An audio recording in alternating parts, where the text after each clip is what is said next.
Hello everyone. Welcome to one more class of English.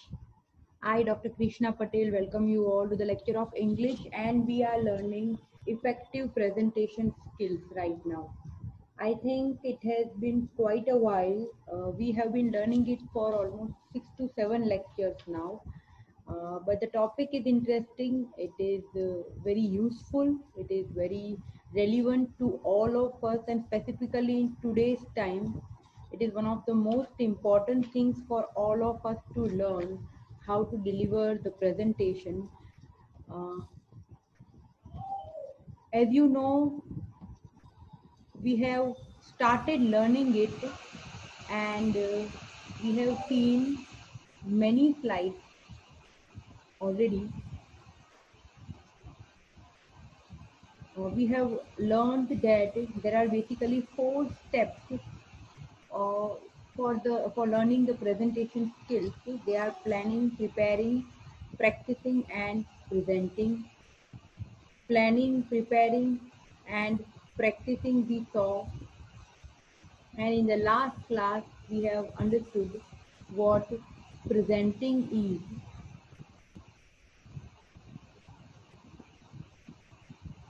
Then we were discussing about the impact of presentation on speakers.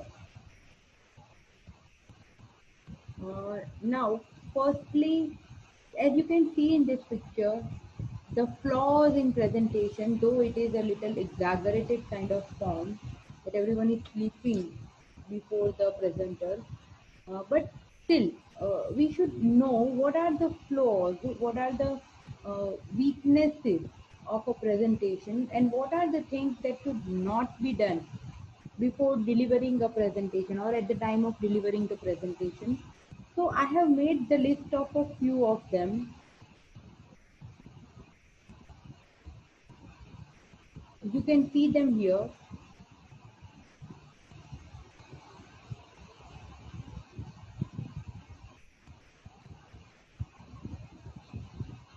Lack of experience, lack of enthusiasm,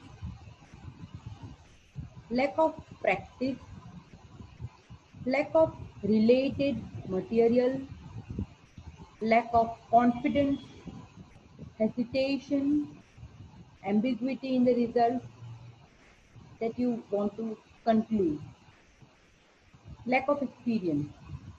Experience. Delivering the presentation obviously is a matter of experience. It is obviously a matter of practice. It is obviously the matter of a lot of rehearsal. Sometimes when the presenter is not able to express his thoughts in a proper manner, in a convincing manner, the audience might know this within 5 to 10 minutes. And once they know this, they will not allow the presentation to be successful. I'm repeating, if you don't win the audience within 5 to 10 minutes, beginning 5 to 10 minutes of the presentation, if you don't convince them properly, they will not allow you to make it a successful presentation. Very few of the people in the audience are ready to empathize. They are they are ready to understand the situation of presenter. Otherwise, the other people that are sitting in the audience are ready always to find the loopholes in whatever you are saying, to find the flaws in whatever you are saying. That is why, if you have, for example, there are presenters, there are speakers who have this habit of repeating several words again and again. Obviously, it is not in their knowledge that they are repeating these words, but they do this. This is because of the lack of experience. Because the more you deliver the presentation, the more you speak, the more you know about it, that there are certain words on which you focus a lot or you repeat them a lot. You get the feedback or response of the audience and you correct what was wrong earlier. But if you don't have experience at all, if you have never done this, it becomes very difficult to correct yourself at the time of presentation itself. That is why experience is very important. Then lack of enthusiasm, interest of the speaker himself, the presenter himself. If the audience comes to know that the speaker or the presenter himself is very tired or he is himself not much interested in the topic that he is dealing with, the audience is bound to feel tired. The audience is bound to not be interested in the presentation. So unless and until you yourself find your point or your topic extremely interesting, and you yourself find out the ways to make it more interesting and to present it in such a manner that the audience goes with you. It takes part in the communication that you are making. Unless you do this, you can't convince them, you can't make your presentation successful. I have a very good way to understand this point. Remember the days when you were in school and or in college maybe. Think of the lectures or think of the classes in which you didn't like to sit or you didn't like to maybe pay attention. One of the major reasons might be that the teacher himself or herself was never interested in whatever he or she was teaching. This becomes the primary reason for the students not to learn. That is why one of the very important things that the teachers also should be having is that they should be interested in whatever they are doing. The best thing about the presenter itself is that he should love what he is presenting. So enthusiasm of the speaker himself, the presenter himself is also important. Then lack of practice, as we have discussed the importance of practicing and rehearsing. I don't think we should understand more on this. Practice makes one perfect. Lack of related material. Why this is important? Because often the speaker, the presenter makes makes the presentation very interesting. It is very convincing. It is very uh, informative. But often the objective of the audience or the objective of the speaker himself, of the presentation himself, presentation itself is not served. What I mean to say is, out of the 12 slides of the presentation, I'm just giving an example, there is no correlation between among the slides. The result is that by the time that the presentation ends, the audience have already lost the track, and so has the presenter. Because the presenter, while giving information about the topic that he knows very well, actually forgets the very purpose of the presentation. So the reason is the important thing is he should correlate the slides. He should find a cohesion among the slides, among the points that he is dealing with. So whatever might be, whatever examples or anecdotes he might quote at times, he should come back to the topic of the presentation. He should come back to the objective that he is having for the presentation. So related should be the material, and then he should be having proper or vast amount of material. Because if he does not have one, if he does not have material, or if he keeps repeating the one or two points again and again the audience feels tired. So he should be having a lot of things to present. He should be having so many things that the audience finds each and every point new, each and every point innovative. Also, that is important to make the presentation interesting.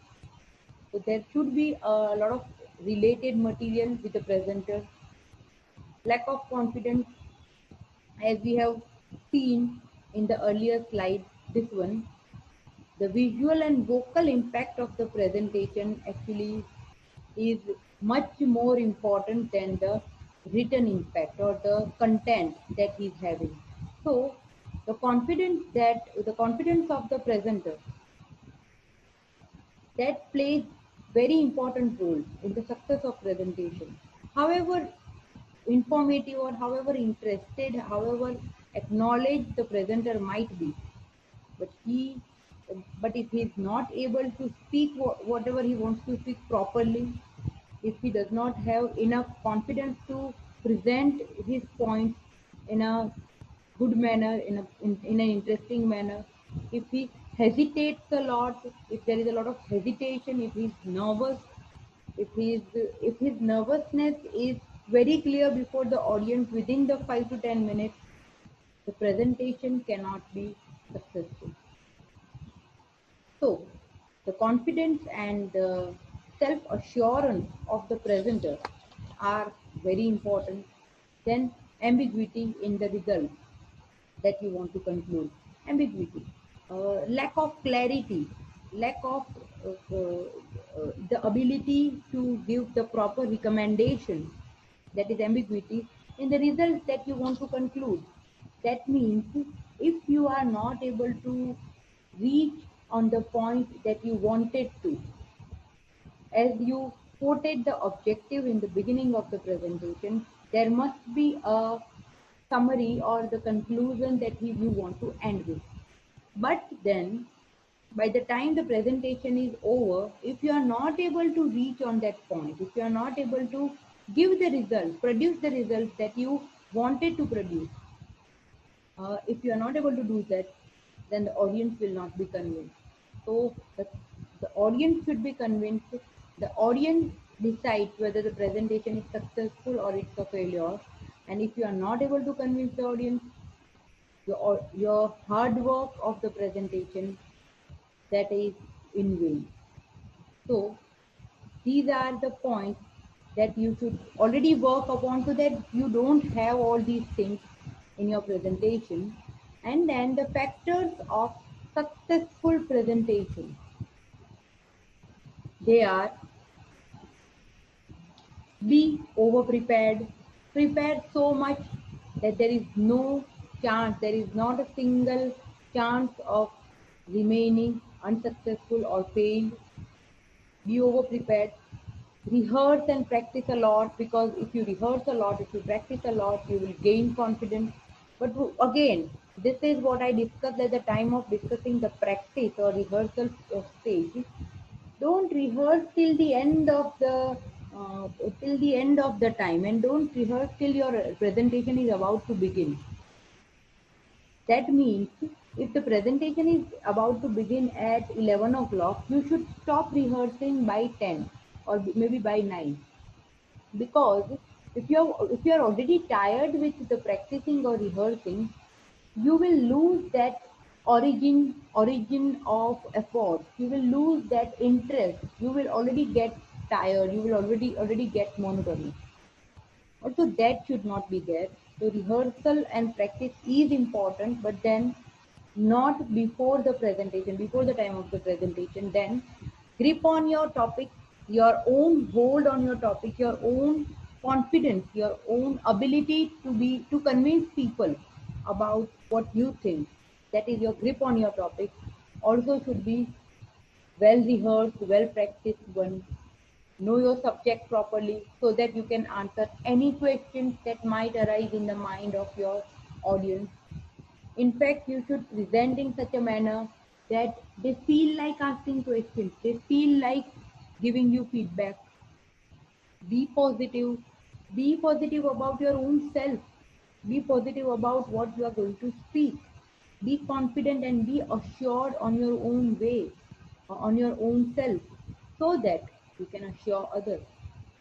And avoid stress, because if you are confident, if you are positive, the audience would take you as a natural speaker. But if you are stressful, they would very soon start making fun of you. They would very soon start disturbing you. They would very soon start making comments, passing comments.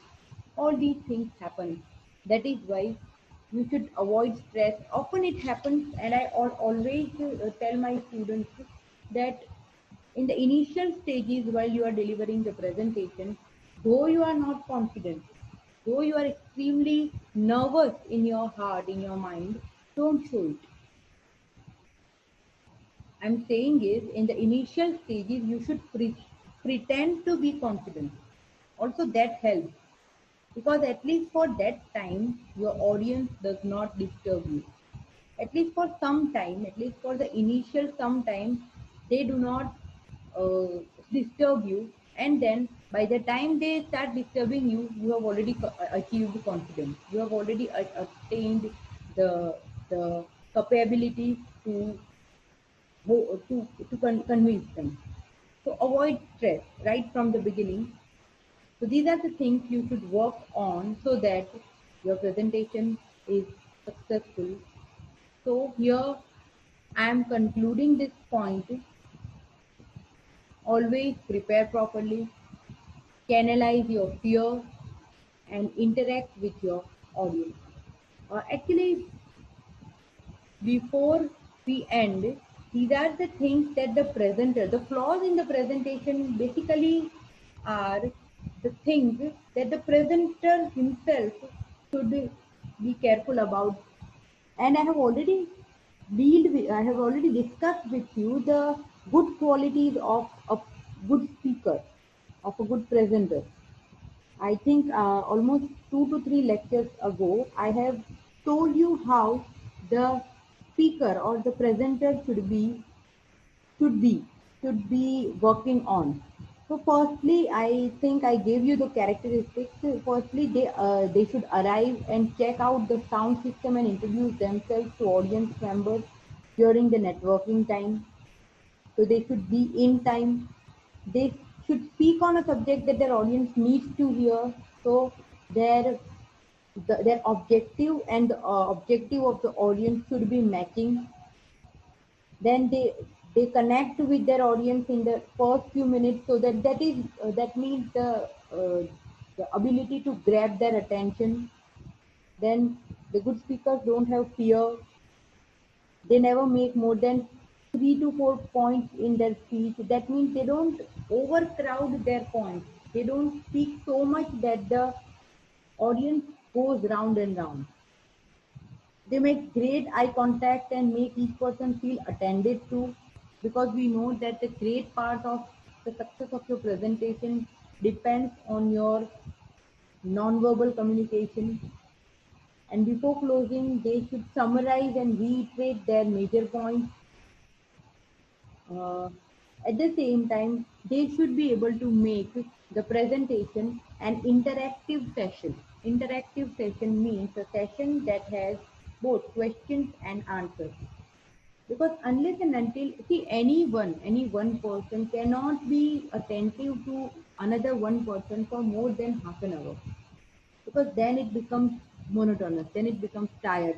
However interesting the speaker might be, the listener cannot be attentive to that point for more than maybe 20 to 25 minutes. This is what, not I am saying, this is the survey, this is the general survey. And in fact, there are many people who cannot even be attentive to one point for more than 10 minutes. So that actually depends on your own ability to concentrate. But generally speaking, no one can maybe pay attention, or uh, they cannot be attentive towards another one person for more than 30 to 35 minutes. And that is why, if the session is made interactive, if the audience is also allowed to come with the questions or maybe feedback, then the session becomes interesting. Again, the audience cannot give feedback all of a sudden. They will not feel like asking questions unless and until you welcome them. You welcome their questions. There are 2, 3 things you should be clear about the audience and their questions. See, first, audience can be an obedient one. There are some people in the audience who listen to you, uh, and then they might agree or they may not agree with you, but they don't trouble you, they don't disturb you, they don't raise questions while you are dealing with a point. They might put a point, but then in a very calm, in a very peaceful manner. That is one type of audience. Then there are some people in the audience who are always eager. See, they might be having knowledge, they might be having information, or they may not be having. But then, if at all they come to know that you are not clear about one point, if at all that they may come to know that you are yourself confused, they would definitely trouble you. So if at all that they come to know that you are not confident about what you are saying, they will deliberately ask you questions so that you feel trouble. So that can also be the type of audience. Then there are some persons in audience who want to ask questions, who are interested, but then they lack the confidence to speak up. Then there are some who do have confidence even to speak up, but they don't have language, they don't have control or power of communicate properly. So there are number of people sitting in the audience, and they are of different types. So you have to create such a situation. You have to present your things in such a manner that all of them give you feedback. So for that, you have to convince each and everyone sitting in the audience in different manner. This is the difficulty. This is where the presenter has to work upon, and that is why it is believed that your non-verbal communication, your postures and your gestures, they play very major, they play very vital role in the success of the presentation, because the success of the presentation is that your audience feels convinced. Now, though the audience is made up of different types of people, different levels, understanding levels of people, they all should be convinced by what you were saying, and that is not an easy task, my students. This is really difficult, and that is why a lot of experience, a lot of rehearsal, and a lot of practice is very important. Channelize your fear. I'm going to talk on it. We have already discussed about the interaction with your audience. Let me make one thing clear to all of you. You might be having questions while I am talking in this manner, because these videos that we are uploading for you, they are one-sided communication, and we are not able to hear your side of feedback or response. That is why we have decided to have a lecture in which it will be a live session in which we will be talking with you.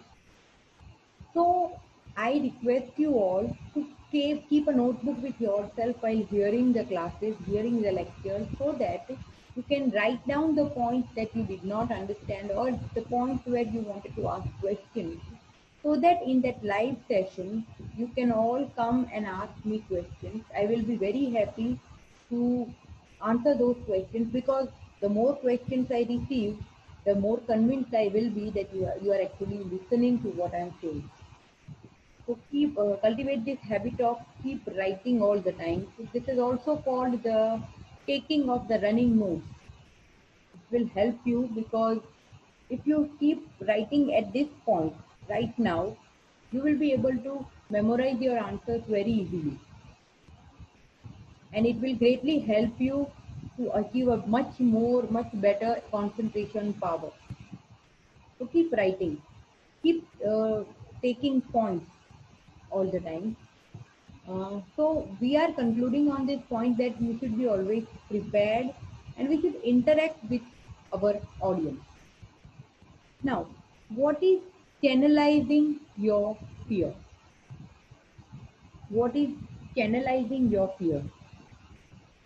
To understand this point, firstly, I want you all to understand what channelizing is. What channelizing is.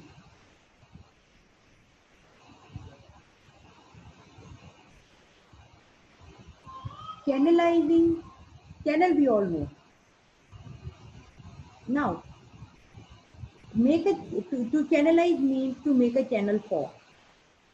You know, it means to guide. It means to direct. It means to point. It means to steer. It means to transport. It means to transfer. Now, what does channelizing your fear mean? This means you should be able to guide, you should be able to direct your fear, you should be able to transfer your fear in such a manner that fear we all are going to have, but the fear should be channelized or it should be directed in such a manner that it does not become the flaw of your presentation. Because this is one question, channelizing of your fear, which all of us have at the time of delivering the presentation. Because we all have fear, and having fear is absolutely normal. I'm repeating, having fear at the time of delivering the presentation is absolutely normal thing. There is nothing wrong in having fear. In fact, it is good to have fear. One of the surveys says that it is good to have fear before you deliver the presentation. And I'm going to talk on that survey, or I'm going to talk about this one point of channelizing your fear in the next class. Till then, because we are already on the last slide, you must be having questions, you must be having any queries that you have. Please write those queries in your notebook. You can ask those questions in the live session. If you miss to ask in the live session, I'm already always there on the Google Classroom. You can ask me questions in the Google Classroom. So keep learning, keep enjoying your studies, be safe and sound. Be prepared for your assignments. We have shared with you the text of your assignment. We have shared with you the syllabus, the portion of your assignment. It will be an open book assignment. Even if you have questions about the assignment, you can ask me in the live session. I'm repeating the portion once again. I have three visions for India by Dr. APJ Abdul Kalam for your assignment. I've shared the text with you. Uh, Channelizing of the fear is one point on which I am ending right now. In the next class, we will be discussing on this. See you then. Keep learning, keep enjoying. See you in the next class.